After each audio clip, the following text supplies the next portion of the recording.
May 1850. Baltimore, Maryland. Before the law's newest teeth were even officially sharpened, the city already knew what a man with a badge could do to a black body. Baltimore was a port, a market, a corridor. Goods moved. People disappeared. And in a tall brick house on the edge of respectable streets, inside a home that called itself proper, a young enslaved woman named Lottie May learned the first rule of survival in America's polite slavery. They don't need to kill you to erase you. They only need to make your name unusable. Lottie May was in her early 20s. The Hawthorne household owned her, and that ownership was not a metaphor. In 1850, when a white family said, "Our girl," it wasn't affection, it was inventory. The Hawthornes kept their inventory close. Lottie worked inside, cleaning, laundering, carrying warm water upstairs, standing still when spoken to, vanishing when not needed. She learned the architecture of fear, which floorboards betrayed her steps, which doors were allowed, which looks counted as insolence. She learned that silence wasn't virtue, it was a shield. The mistress of the house was Eleanor Hawthorne, mid-30s, practiced charm, the kind of woman who could smile while measuring what you cost her. Her husband, Silas Hawthorne, wore the merchant's face, a man who knew ledgers, shipments, and the tasteful language of debt. The solicitor, Caleb Rusk, visited often enough to feel like furniture. Rusk's mouth produced paper the way a gun produces bullets. Clean, efficient, hard to trace after the fact, these were not monsters in rags. They were monsters in linen and ink. The first thing you should understand is this. Lottie was not chosen for bravery or intelligence. She was chosen for resemblance. It is a particular kind of violence to look at a person and see not a soul, not a life, but a useful outline. In May 1850, Lottie was pulled from the back corridors into the parlor because her face could be shaped into another woman's armor. They did not say it at first. They never do. They wrapped it in instructions. Stand there. Lift your chin. Don't blink so much. Eleanor circled her like a buyer inspecting livestock. Silas watched with the cold calm of a man deciding whether a gamble might pay. And Caleb Rusk said the sentence that turned Lottie's life into an instrument. You will trade places with your mistress when we tell you to. Trade places. A polite phrase. A clean phrase. But it meant this.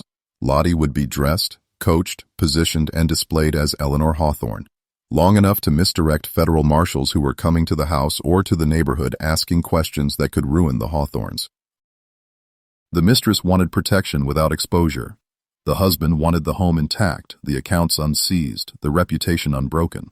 The solicitor wanted the plan to survive scrutiny, and the only body they were willing to risk was Lottie's. If you're tempted to imagine this as a clever scheme, some theatrical trick, stop yourself. This isn't a costume drama. This is a case file written on skin, because the first casualty of impersonation is identity, and the second is safety. When a black woman is forced to wear a white woman's role, she doesn't gain power. She becomes the lightning rod for consequences. They placed a mirror in her hands, not as a gift, as a tool. Look, Eleanor said, and the command carried the weight of ownership. Lottie looked. She saw a face that belonged to her, tired eyes, careful mouth, the slight tension of someone trained to anticipate anger. Then Eleanor began to correct it. Not like that, softer, slower. She taught Lottie to rearrange herself. Not to become free, but to become useful. This is where the crime begins, not with a marshal at the door, but with the deliberate manufacturing of a false self. The Hawthornes weren't hiding Lottie. They were laundering Eleanor through her. They were turning an enslaved woman into a moving decoy, an object that could be mistaken for authority and punished in its place. In May and June 1850, Baltimore's atmosphere thickened. Rumors traveled faster than ships. Slave catchers and informants fed on uncertainty. In a city balanced between North and South, between law and profit, everyone understood the same truth. The line between free and enslaved was not a moral line. It was a paperwork line. And paperwork could be stolen, forged, or destroyed. Caleb Rusk lived for those lines. So the Hawthornes prepared. Quietly. Systematically. They did not announce danger. They built an answer to it. Lottie's work changed without anyone calling it a change. Laundry became wardrobe. The kitchen became rehearsal space. Eleanor's dresses were brought down, not the finest, but good enough to pass at a glance. Gloves were forced onto Lottie's hands until her fingers cramped. A bonnet was tied too tight because discomfort was irrelevant. What mattered was the illusion. Lottie's body became the stage, and Eleanor Hawthorne became the director. She taught her how to sit without looking servile. She taught her how to hold a teacup as if she belonged to the porcelain. She taught her how to look at men like they were expected to obey her. Do you hear the sickness in that? They trained an enslaved woman to perform power while remaining powerless. They trained her to imitate the very posture that was used to dominate her. Silas Hawthorne's role was quieter and therefore worse. He was the man who allowed it. He watched the practice with a blankness that pretended to be practicality. He wasn't impressed by Lottie's fear or moved by her humiliation. He evaluated results. That's the administrative face of cruelty, not rage, but indifference. There were others in the house, too. Ada Price, Eleanor's companion, the kind of woman who policed manners like law. She corrected Lottie's diction, scolded her breathing, struck her knuckles when she moved wrong. And Gideon Voss, the overseer, handled enforcement when refinement failed. Between them, the message was consistent. The Hawthornes owned Lottie's body, and now they intended to own her face. Here is what they never said aloud. Once you make a person live as someone else, you don't merely borrow them. You rewrite them. Each correction is a small theft. Each rehearsal is a small burial. Lottie's name, spoken in the corridors, began to sound like something temporary, something inconvenient. The Hawthornes didn't need a knife to cut it away. They had routine. They had repetition. They had the daily grind of coercion, and Lottie understood because enslaved people always understand what the powerful pretend is harmless. She understood that this was not a one-time deception. This was a mechanism. If it worked once, it would be used again. If it worked, they would rely on it, and reliance is how exploitation becomes policy. By late June 1850, the parlor rehearsals had a purpose sharper than just in case. Lottie caught fragments of conversation, Silas speaking low about debts, about a creditor who wanted satisfaction, about a rumor that federal men were asking questions.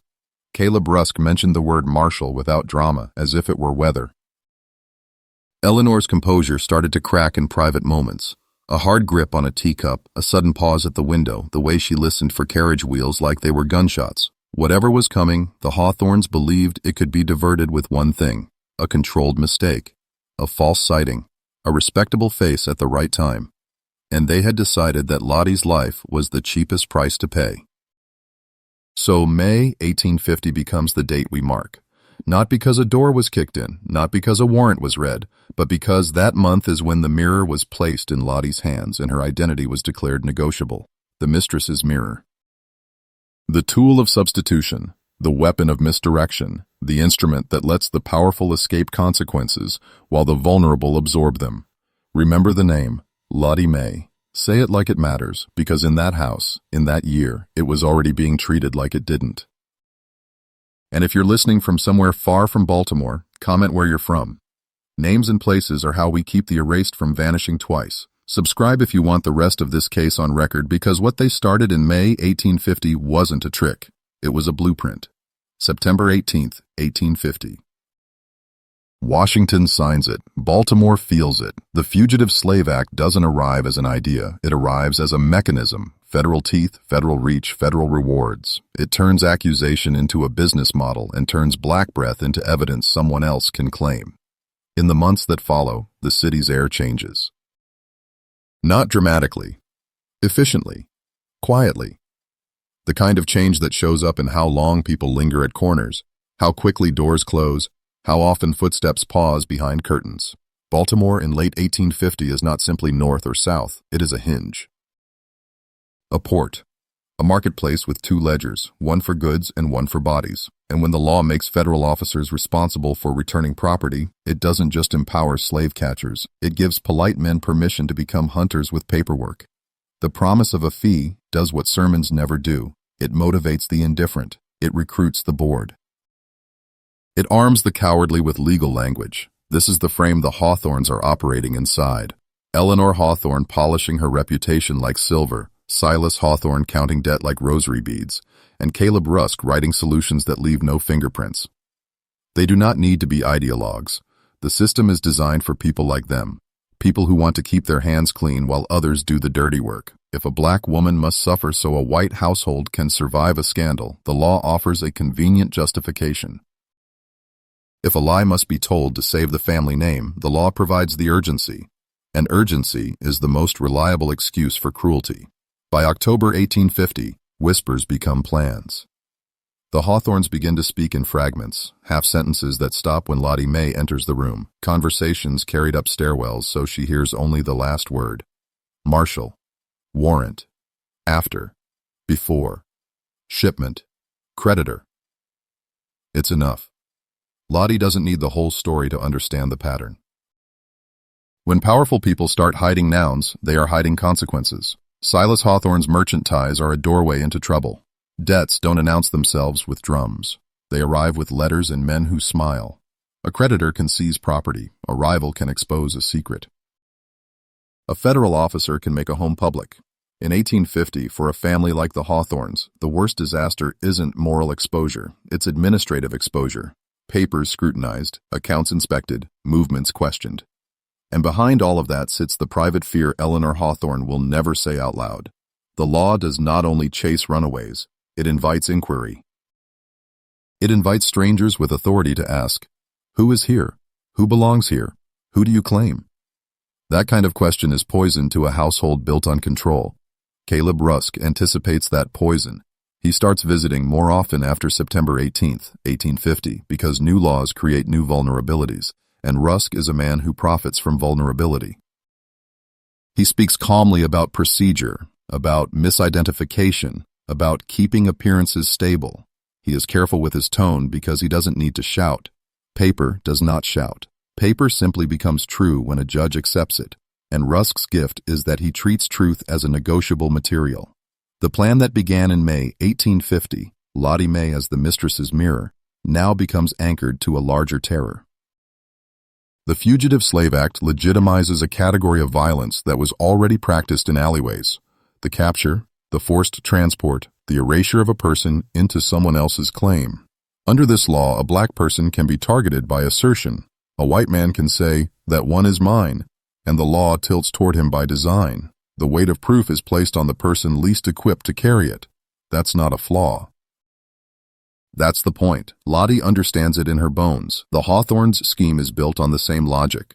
A person can be moved by label. A life can be altered by a name written down. If the law says identity is a commodity, then identity can be swapped, traded, misdirected.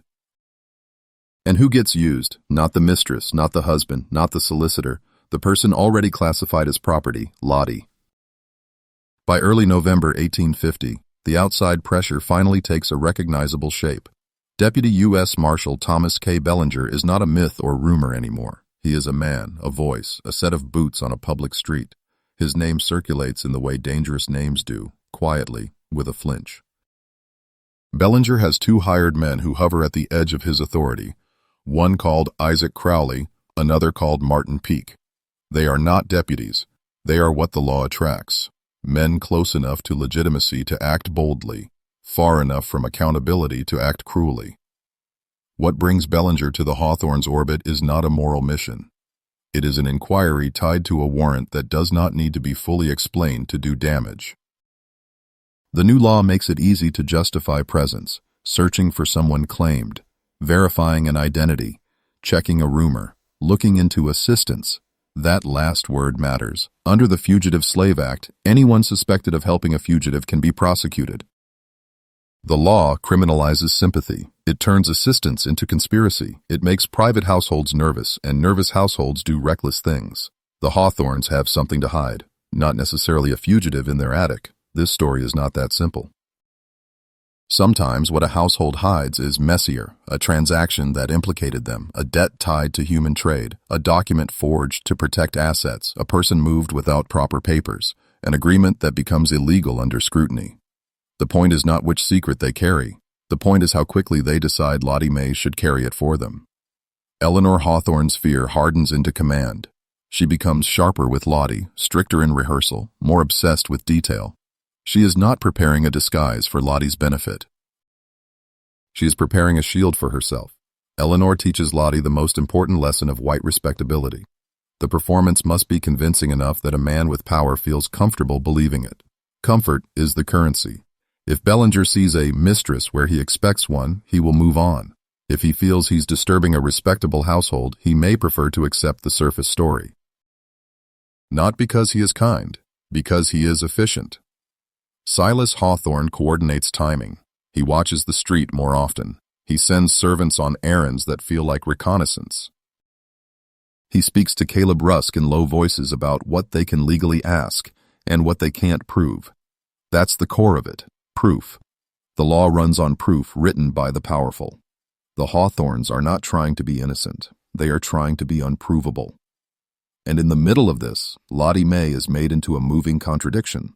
A black woman forced to embody a white woman's social authority while remaining legally powerless. If the marshals come inside, the risk is not abstract. A single wrong word, a single hesitation, a single glance that doesn't match what Bellinger expects, and the consequences land on Lottie first. Because when deception collapses, the system doesn't punish the architects. It punishes the nearest vulnerable body. That is the structure of scapegoating. It is not accidental, it is engineered. Late November 1850, the rehearsals are no longer practice. They become operational drills. Lottie is ordered to stand in the parlor at certain hours. She is instructed on what to say if a man introduces himself with a badge. She is told to speak slowly, to keep her eyes level, to call Silas by the correct name as if she were Eleanor. She is also told what not to say. Never mention the kitchen, never mention the back quarters, never mention her own name. Notice that last part. The first rule of this new role is silence about self. The Hawthornes do not simply want Lottie to look like Eleanor. They want her to forget she is Lottie in any situation where authority might be listening. This is how erasure begins under law. You are trained to speak your own name less. You are trained to answer to something that isn't you. You are trained to treat your identity as a liability. The Fugitive Slave Act doesn't merely chase bodies, it pressures minds. It forces the vulnerable into strategies that look like survival, but function like self-deletion. So by the time Deputy Marshal Bellinger's name reaches the Hawthorne house with certainty, by the time the hired men are spotted near the street, by the time neighbors start closing shutters earlier, Lottie May is already being hollowed out in advance. The law has not yet crossed their threshold, but it has already entered the home through fear. And fear in a house like that is never shared equally. Fear rolls downhill. It always does. It lands on the person with the least power to resist it. Remember the date, September 18th, 1850. That is when the machinery is officially oiled. After that, everything becomes easier for men like Bellinger and harder for people like Lottie. The Hawthornes will claim later that they were protecting the family. That phrase will be used like a prayer, but you should hear it for what it is, a confession. They protected themselves, and they chose the oldest method in this country to do it. Make a black woman carry the risk, then call it necessity. Late October 1850 into November 1850, the Hawthorne house stops being a home and becomes a workshop. Not for furniture, not for cloth, for identity. This is the part the public never sees when it imagines slavery as chains and fields. In city houses, the chains are schedules, rules, and the slow dismantling of self, done indoors, done politely, done with a smile that dares you to call it violence. They build the role the way a counterfeiter builds a bill, layer by layer, detail by detail, until a man who wants to believe can accept it at a glance. Lottie May is the raw material. That is the first accusation. She is not treated as a person asked to participate. She is treated as a surface to be altered. Eleanor Hawthorne leads the process because Eleanor understands something ruthless about power in 1850. Authority is often just performance backed by law. If you can control the performance, you can manipulate the law's response. And if the risk falls on an enslaved woman, then the performance can be tested repeatedly without the household paying the true cost. It begins with posture. November 2nd, 1850. Lottie is ordered into the parlor at dawn, before visitors, before errands, before the day can interfere. Ada Price, Eleanor's companion, the self-appointed guard of refinement, stands behind Lottie like a warden. Shoulders, chin. Lottie is corrected until her muscles shake. The goal is not comfort. The goal is a silhouette, the outline of a white mistress who belongs in that chair, in that room, in that life. Then the hands. Gloves are forced onto Lottie because hands betray labor. A working woman's fingers have their own testimony, calluses, cracked skin, the rough language of survival. Eleanor cannot risk a marshal noticing that, so the gloves become policy. A barrier. A lie stitched in fabric. Lottie's hands are hidden because the truth of them is dangerous to the Hawthorns. Then the voice. Lottie is taught to slow her speech, to soften consonants, to swallow any sound that might reveal where she came from and what she has endured. Ada Price makes her repeat simple phrases until they become mechanical. Good afternoon. My husband is occupied. What is your business? The sentences are not just lines, they are permissions. In 1850, the way you speak determines whether authority treats you as a person or an object. The Hawthorns want Lottie to sound like someone who can be addressed, not someone who can be ordered. And then the eyes. Eleanor Hawthorne insists on the gaze. Don't look down, she says, because looking down is coded as servitude. She teaches Lottie to look through men, through their questions, through their assumptions, as if she is bored by them. This is the cruelest lesson, because it is a lesson in impersonating safety. Lottie must perform confidence while living under threat. She must act untouchable while she is owned. Caleb Rusk observes, he does not lift a hand, but he shapes the outcome. He introduces the legal logic behind the cruelty. Misdirection works best when it is simple. You don't need to be perfect, he tells Eleanor in a low voice that Lottie is not meant to hear. You need to be plausible. Plausible. That word is the hinge. Plausible means the lie doesn't have to withstand truth. It only has to withstand inspection. And inspection, in 1850, is often a lazy act when the inspector expects to see respectability. So the Hawthorns do not train Lottie to become Eleanor. They train her to become the version of Eleanor that a deputy marshal expects, composed, slightly offended by intrusion, protected by marriage, insulated by property. The script is not about identity. It is about class performance. And the law again and again will reveal what it truly respects, not humanity, but status. They also build the environment around the role. Lottie is moved through the house differently. She is told to walk the front hall at specific hours, to sit near the window where she can be seen from the street, to handle small interactions that create a record in the minds of neighbors. Because in a world ruled by witnesses, perception becomes evidence. The Hawthorns are planting perception like a crop. Silas Hawthorne handles logistics. He decides when the mistress should be visible and when she should vanish. He adjusts the household schedule so Lottie can be on display without being interrupted by labor. Think about what that means. Her work as a servant is temporarily paused so she can perform a mistress. Not because she is valued, but because her body is needed elsewhere in the machinery. This is slavery's flexibility. How quickly it can repurpose a human being into any function that protects the owners. And when rehearsal fails, Gideon Voss makes sure it does not fail twice. Voss is the overseer, the man tasked with turning disobedience into compliance. In mid-November 1850, when Lottie hesitates, when she falters on a name or flinches at the sound of boots outside, Voss appears in the doorway. His presence is enough. His function is understood.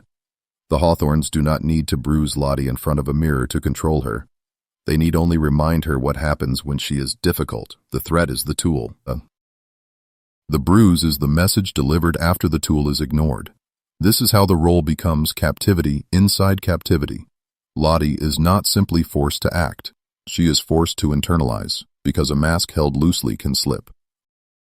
A mask held tightly can become skin. By late November 1850, Lottie begins to notice the most dangerous change. People stop using her name when she is in mistress mode. Ada Price refers to her as ma'am during drills. Eleanor calls her you, with a flatness that strips the word of any intimacy. Silas avoids naming her at all, and in the servants' quarters, whispers start. She's up front again. They're making her be her, not Lottie. Her, the mistress, the copy. Do you see the administrative shape of erasure? If a person's name is used less, it becomes harder to defend. And when someone is enslaved, their name is often the only possession that cannot be auctioned without resistance. The Hawthorns know this instinctively. Names create claims. Names create memory. Memory creates liability. They are teaching everyone around them to treat Lottie's true name as irrelevant. The mirror is the center of the ritual. Eleanor uses it as if it were proof. She positions Lottie in front of it and corrects her expression until Lottie no longer recognizes which parts of her face are hers. Smile less. Don't show your teeth. Relax your brow. These instructions seem small, but they are surgical. They carve away the natural reactions of a woman under threat and replace them with the expected reactions of a woman protected by law. It is psychological tailoring, it is identity theft executed through repetition, and it has a purpose beyond deceiving a marshal at a door. It creates a reusable mechanism. If Lottie can be Eleanor once, she can be Eleanor again. If the household can move Eleanor's presence through Lottie's body, they can create alibis. They can create timelines. They can create confusion that buys them time when creditors, rivals, or federal officers ask questions. The plan expands because it works. And it works because it exploits the biases baked into authority. The assumption that the face of power is white. The assumption that a respectable house contains respectable truth. The assumption that a black woman's reality is not worth verifying. This is why the Fugitive Slave Act matters here even before a marshal steps inside, because it teaches officers to trust claims made by the powerful and to doubt the word of the vulnerable. It trains them to accept quick conclusions. It primes them to see a mistress and stop asking. The Hawthorns are not fighting the law. They are using it the way it was designed to be used, as a tool to reinforce hierarchy. So, by December 1850, Lottie is living with a double exposure. In the back corridors, she is ordered, watched, minimized. In the parlor, she is dressed, displayed, and forced to perform command. Both roles are prison. The difference is that one prison wears silk, and silk, in America, has always been used to cover crimes. Remember what we are documenting, not a clever disguise, not a daring ruse, but the manufacture of a scapegoat. The Hawthorns are building a human decoy.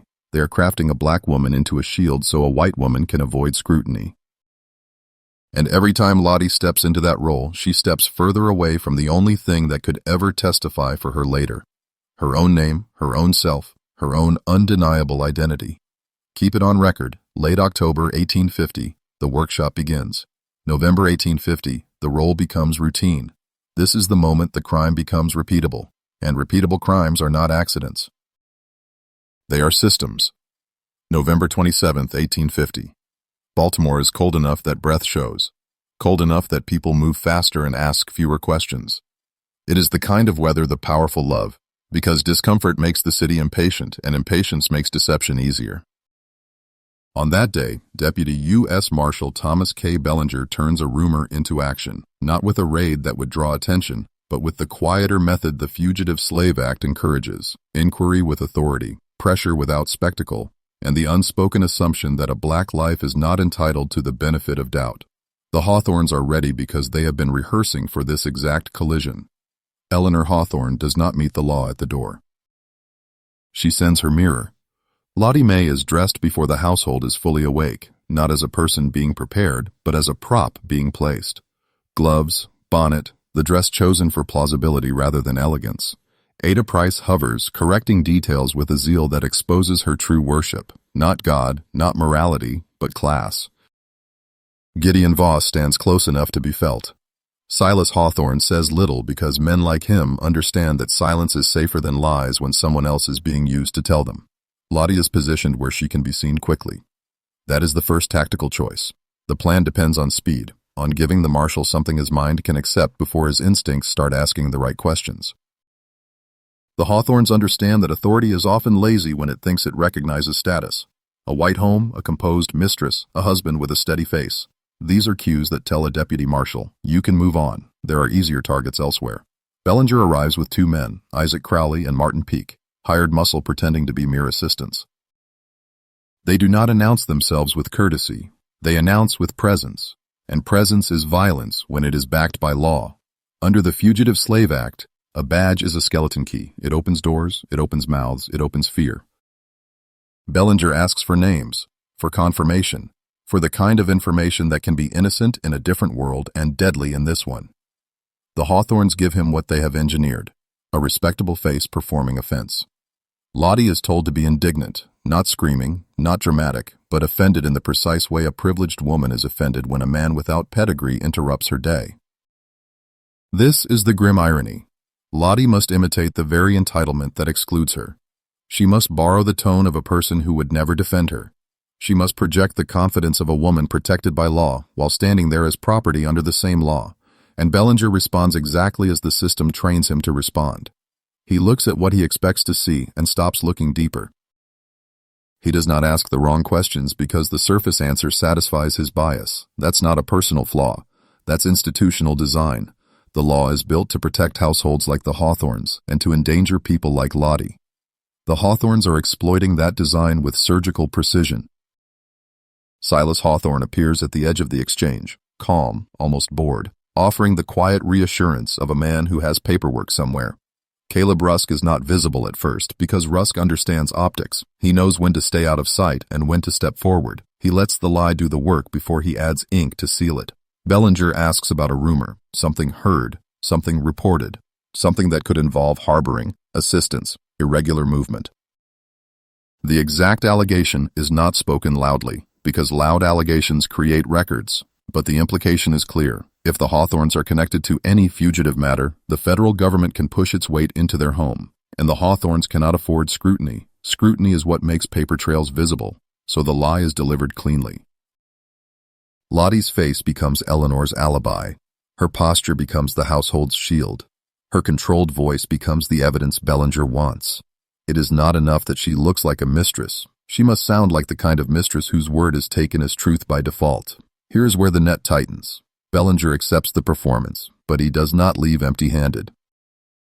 Authority rarely leaves empty-handed. When the surface story satisfies him, he shifts to what he can still take: time, intimidation, and the power to instruct. He implies future visits. He implies consequences. He mentions compliance. These words are carefully chosen because they sound neutral. In reality, they are threats wrapped in professionalism. The Hawthorns treat this as a success, and that is the second crime. Because once deception works, it becomes policy, and policy becomes routine. The household immediately uses the moment Bellinger's attention is diverted to do what the plan was designed for: adjust assets, shift people, burn trails. Within 48 hours, by November 29, 1850, Silas Hawthorne is moving papers. Accounts are rearranged, letters are sent. A creditor is delayed with a new promise. A rival is soothed with a public appearance. And in the background, Caleb Rusk drafts language that turns the encounter into a harmless misunderstanding if anyone ever asks. The Hawthorns are laundering reality the way criminals launder money, through respectable channels, until the origin is untraceable. But the most important laundering is not financial, it is personal. They are laundering Eleanor Hawthorne's whereabouts through Lottie May's body. If a neighbor glimpsed Mrs. Hawthorne at the front window, if a delivery man spoke to her, if a deputy marshal saw her with his own eyes, then the household now possesses something powerful, a set of witnesses who can be weaponized later. Not because witnesses know the truth, but because witnesses believe what they saw. This is how power manufactures a record without writing anything down. And yet, the plan's success creates a new danger: repetition. Every repeated lie increases the chance of inconsistency. Every reused disguise increases the chance that someone will notice what Bellinger did not: an accent, a nervous glance, a hand that moves like labor, a posture that betrays training rather than birth. The Hawthorns know this. That is why their next move is not to stop. It is to control the environment even more tightly. By early December 1850, Lottie's visibility becomes scheduled like a business appointment. She is put in the parlor at specific times. She is instructed to receive specific visitors. She is placed where the street can confirm her presence. The household is not improvising anymore. It is running a system, and systems require documentation. Here, the investigation sharpens. Because when respectable people commit crimes, they do not carve confessions into wood. They use ledgers, memoranda, receipts, notes written in code that only insiders understand. A solicitor like Caleb Rusk does not rely on memory. He relies on paper, carefully phrased, carefully dated, carefully deniable. So while Lottie is being used as a living decoy, someone is likely recording the logistics: which hours the mistress was seen, which errands were run, which parcels were delivered, which conversations occurred, not as evidence of guilt, but as a tool of control. Paperwork becomes a leash. If Lottie ever tried to claim her own story, the household could bury her under contradictions they themselves manufactured, and Lottie feels the shift.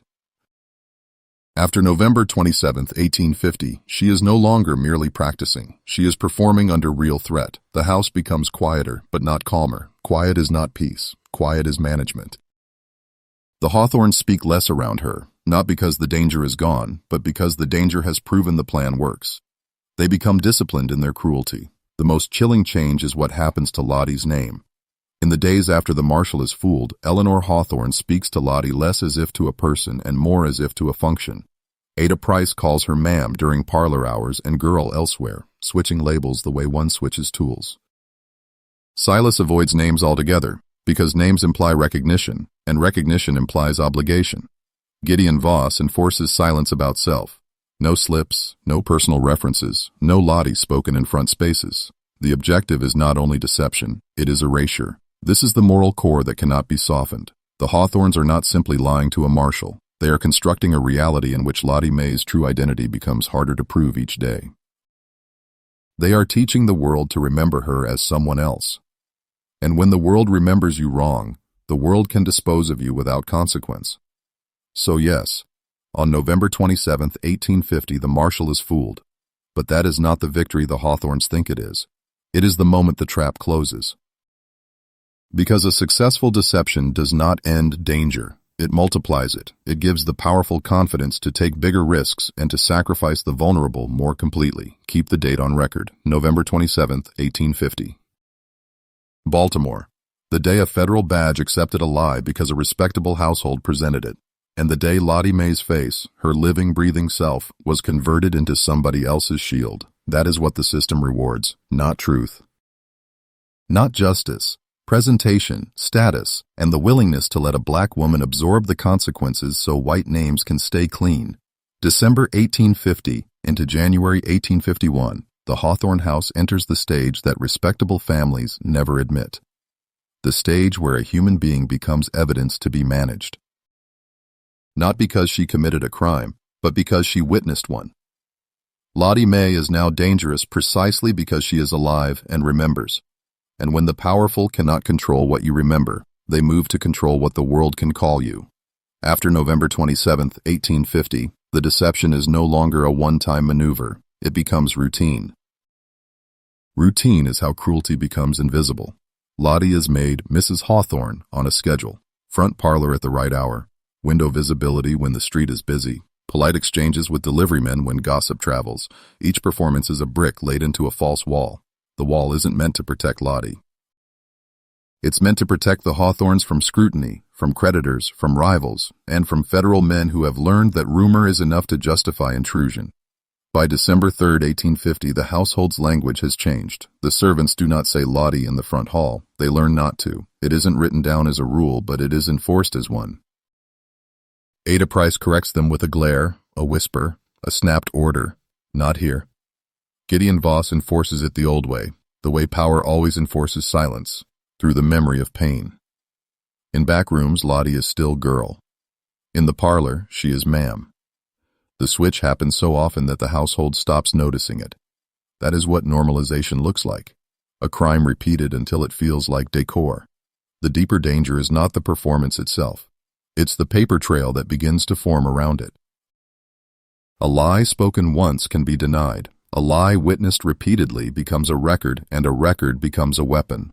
The Hawthornes understand this instinctively. Caleb Rusk understands it professionally, because a solicitor does not fear truth. He fears contradiction. Contradiction is where law gets curious. Contradiction is where authority looks twice. So Rusk begins tightening the administrative net around Lottie's existence. He doesn't need to write, "We are erasing her." He writes in the language of property and household management. Inventory, transfers, notes, dated memoranda that are meant to survive a future inquiry. This is how respectable crime is committed, not with blood in the hallway, but with ink that looks harmless until you read it as a pattern. Late December 1850, the Hawthornes start using Lottie's impersonation to generate alibis. The mistress is seen at the right time by the right person, an apothecary clerk, a neighbor, a church acquaintance. Mrs. Hawthorne was here. I spoke to her.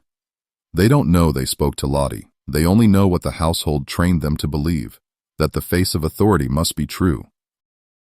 The Hawthornes do not correct them. They cultivate the misunderstanding because it becomes protection. But every alibi has a cost. Lottie is being split in two, forced to play Eleanor in public and forced to be nobody in private. And that split is not sustainable. In mid-December 1850, the strain shows in small ways that the Hawthorns treat as crimes. A hesitation before answering a knock, a glance that goes down instead of level, a brief moment of panic when a man raises his voice. These are the human responses of someone living under threat. But in the Hawthorne house, humanity is treated as a defect. Eleanor Hawthorne's reaction is not sympathy, it is possession tightening its grip. She becomes more precise, more corrective, more offended by Lottie's exhaustion. "You will ruin us," she implies without saying it. That is the central perversion. The enslaved woman is blamed for the danger created by the enslavers. Lottie is punished for not being a perfect shield. Silas Hawthorne applies pressure differently. He withdraws into cold management. He speaks of Lottie's performances as if they are transactions. He orders new constraints. Fewer conversations, less contact with outsiders, strict timing. He wants control because control is the only thing that keeps panic from becoming scandal. And scandal is the one thing the Hawthorns fear more than sin. Scandal makes them accountable. By December 22, 1850, there are signs of suspicion beyond the house. The kind of suspicion that doesn't arrive with sirens, but with questions asked twice. A neighbor's wife mentions Mrs. Hawthorne seemed different lately. A shop clerk can't quite place why her voice sounded odd. These are small observations, but small observations are how lies collapse. And when lies collapse in a world where black people are property, the collapse falls on the black body first. The Hawthorns react the way powerful people always react when their scheme becomes unstable. They move to destroy the weak point. The weak point is not the marshal. It is not the law. It is the person who can be sacrificed without consequences. Lottie. And this is where the story turns from deception into annihilation. Because the Hawthorns are not merely borrowing Lottie's face, they are burying her name. They begin by making her true identity practically unusable. Lottie is isolated from anyone who calls her Lottie with familiarity. She is kept away from the servant network that passes information and protection. If she is seen in public, it is only as Mrs. Hawthorne. If she is seen in private, it is only as the girl. The effect is deliberate. No consistent identity, no stable witness, no trail that leads cleanly back to Lottie May. The psychological violence here is not poetic, it is clinical. A person becomes unsure which self is safer. A person begins to respond automatically to a role that is not hers because the penalty for breaking character is immediate. You can survive many things. It is harder to survive the steady pressure that tells you your real self is a liability. Late December 1850, Caleb Rusk introduces the clean solution. Relocation by paper, sale, transfer, renaming. The most efficient erasure is not murder, it is bureaucracy. If Lottie is moved out of Baltimore under a new name, the Hawthorns can claim ignorance. If she is sold down the line, distance becomes silence. If she is recorded incorrectly, the record becomes reality.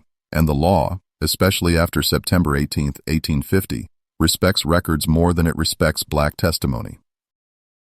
By January 6, 1851, the household is tense in a new way. Not fearful of Bellinger now, fearful of exposure from within. The scheme has produced its own threat. Lottie knows too much. She knows the timing. She knows the lie. She knows who ordered it. And if she ever reached someone willing to listen, an abolitionist contact, a sympathetic neighbor, a rival family hungry for leverage, the Hawthorns could be ruined, not morally, publicly, financially. Administratively, that is the kind of ruin they cannot tolerate. So they decide to make sure she cannot speak as herself. They decide to make sure her name cannot travel. The moment of decision is not announced. It never is. It arrives as an instruction that sounds like an errand. An early morning, a bundle of clothing that is too small for a long trip because they don't want her to realize it is one. Voss is tasked with escorting because Voss is what you use when you want compliance without questions. Ada Price avoids looking at Lottie because people who consider themselves good cannot look directly at the consequences of their complicity. Eleanor Hawthorne provides the final touch of cruelty. She speaks to Lottie as if this is discipline, as if Lottie has failed the household. The mistress frames the erasure as deserved. This is how evil keeps its posture. It converts its victim into the culprit. And the paper follows. A transfer document, a notation, a name altered or replaced. Charlotte becomes Letty. May disappears. Or perhaps there is no last name at all, only girl, Negro woman, property, the language that makes a life small enough to fit into a ledger margin. The exact words are less important than the result. The record stops saying Lottie May in a way that anyone outside the house can follow. This is the truth the system depends on. When your name is taken, your story becomes harder to retrieve. When your story is harder to retrieve, your suffering becomes easier to deny. That denial is not passive. It is an act of second violence. It is the clean finish the powerful want. So by late January 1851, Lottie May is still alive in the Hawthorne house only as a problem to be solved. Not a person, not a witness. Not a human being owed anything. She is the weak link, and weak links are not protected in a system built on domination. They are removed. Keep the timeline straight. December 1850, the role becomes routine and the lie becomes record. December 22, 1850, suspicion begins to flicker at the edges. January 1851, the household shifts from using Lottie to eliminating the risk she represents. This is not paranoia, this is strategy. This is what people do when they have learned that the law will not punish them for erasing a black woman. They do it calmly, they do it efficiently, they do it with paperwork, and that is why we hold on to the name that the ledger tries to dissolve, Lottie May. Because if we let her become only the girl or the copy, then we have participated in the final step of the crime. Spring 1851. Baltimore continues to move as if nothing happened. Ships load, shops open. Church bells keep their schedule. The city's normalcy is not innocence. It is the cover the system relies on. Because what happened to Lottie May was never meant to become a scandal. It was meant to become an absence, a clean gap in the record. A missing person who is treated as an acceptable administrative outcome. That is how the Mistress's mirror shatters, not in a dramatic moment, not with a confession, not with a courtroom reckoning. It shatters the way enslaved lives were routinely shattered in America, quietly, by paperwork, by distance, by a name that stops appearing where it used to. The Hawthorne's crime doesn't end with deception. The deception was only the middle. The end is erasure. By February 1851, the Hawthorne house has reorganized itself around the disappearance. The front parlor returns to its usual script. Eleanor Hawthorne is seen again, reliably, in the ways that matter to people who trade in appearances. Silas Hawthorne resumes his merchant cadence, meeting obligations, deflecting questions with the calm of a man who knows what can be proven and what cannot. Caleb Rusk's visits become less frequent because the urgent problem, Lottie, has been handled. This is how you can tell it was deliberate. Once the risk is removed, the household relaxes, anxiety drops, corrections stop, rehearsals vanish. The machine no longer needs its decoy. And Lottie May? In the story the Hawthornes would tell, she never mattered enough to mention. That is the most damning detail of all. In a system that recognizes enslaved people as property, a missing person is not automatically treated as a crime. It is treated as an adjustment, a transfer, a loss accounted for somewhere else. If a name disappears from the household's daily speech, the world is trained not to ask why. But disappearance leaves traces if you know where to look. Not the kind that announce themselves, but the kind that show up as substitutions. A new servant appears without explanation, a workload is redistributed, an old routine becomes how it always was. That is why these cases are so hard to recover. The system is designed to bury the evidence in ordinary life. So let's hold the timeline tightly. May 1850. The mirror is placed in Lottie's hands. September 18th, 1850. The Fugitive Slave Act is signed, and federal authority grows teeth. November 27th, 1850. Deputy Marshal Bellinger accepts the lie because it is packaged in respectability. December 1850. The lie is repeated until it becomes a record in other people's memories. January 1851. Suspicion flickers, and the Hawthornes shift from using Lottie to eliminating her as a liability. By spring 1851, the household silence about her becomes complete. The question people like to ask at this point is the wrong one. Did she escape? It's a comforting question because it lets the listener hope for an ending that redeems the cruelty. But the more honest question, the prosecutorial question, is this. What outcomes were most convenient for the Hawthornes, and which outcomes did the system make easiest? A household that used an enslaved woman as a decoy has already proven it will sacrifice her for self-preservation. A solicitor like Caleb Rusk has already proven he can translate moral rot into legal procedure.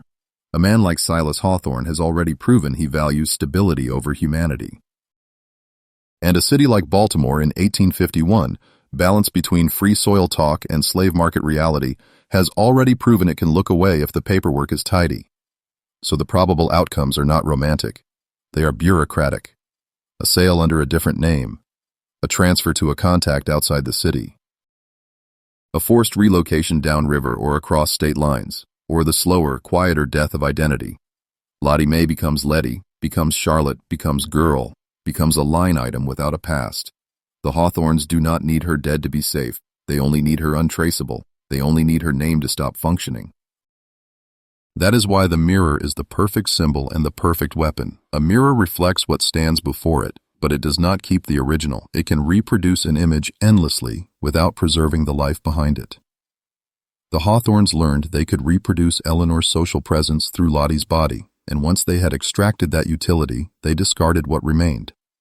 That is the anatomy of exploitation. Extract, reuse, erase. And what of Deputy Marshal Thomas K. Bellinger, the federal face of the law? The record as far as his conscience is concerned closes cleanly. He saw a mistress. He heard the right tone. He felt the comfort of class cues and moved on. That is the danger of biased authority. It doesn't feel like evil to the person wielding it. It feels like efficiency. It feels like doing the job. The job in this era was structured to return black bodies to white control. The job was structured to accept the testimonies of the powerful and discount the reality of the enslaved. So when Bellinger accepts a lie that protects a white household, the system does not punish him. It rewards him with speed, with fewer complications, with the quiet satisfaction of a task resolved. But resolved for whom? Because while the Hawthornes resume their routine, Lottie May's story continues somewhere else, if she is alive, without her name. And a life without a name is a life made vulnerable to every next theft. If you cannot prove who you are, you cannot prove what was done to you. And if you cannot prove what was done to you, the powerful can rewrite you indefinitely. That is the core charge here. The crime is not only what they made Lottie do. The crime is what they made Lottie become, an instrument that invalidated her own identity. They forced her to perform authority, then used that performance to strip her of personhood. They used her face to protect their reputation, then destroyed the trail that led back to her. That is not a scheme. That is identity annihilation as strategy. And we have to say something uncomfortable, because dark history is not just about villains, it's about complicity.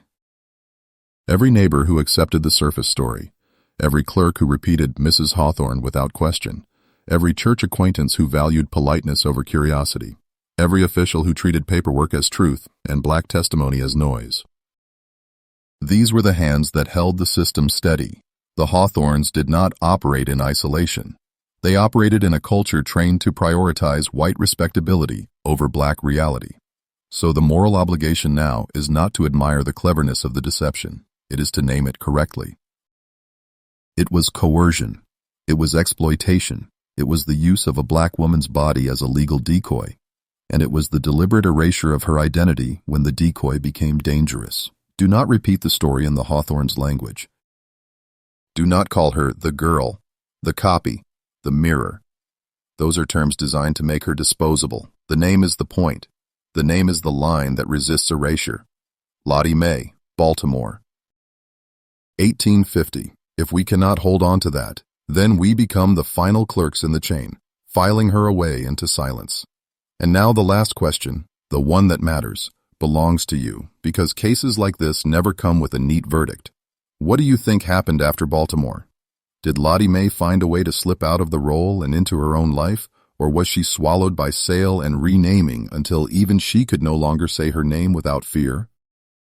Subscribe if you want more cases put on record. Comment where you're listening from, and leave your theory beneath this story. The powerful built their safety on her disappearance. The least we can do is refuse to let the name disappear with her.